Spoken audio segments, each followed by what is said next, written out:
स्वामी समर्थांचा एका भक्ताने एक अशी आर्त हाक दिली ज्याने मृत्यूही थांबला। पुण्यातील शनिवार पेठेजवळ एक गरीब भक्त राहत होता। त्याचं नाव होतं रामू। एका संध्याकाळी अचानक रामूला विषारी सापाने दंश केला।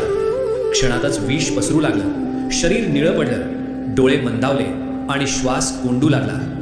गावकरी धावले, डॉक्टरांना बोलवलं, पण डॉक्टरांनी फक्त एवढंच म्हटलं, विष खूप घातक आहे, आता उपचार शक्य नाही। तेवढ्यात डोळ्यात अश्रू, हात जोडून रामूच्या आईने एकच आर्त हाक दिली, स्वामी समर्थ, माझ्या लेकराला वाचवा।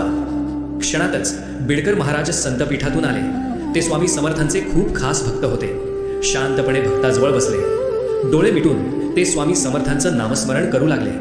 ओम श्री स्वामी समर्थ, जय जय राम। महाराजांनी भक्ताच्या माथ्यावर छातीत हात फिरवत प्रार्थना केली, हे स्वामी, तुझ्या भक्ताचे रक्षण कर।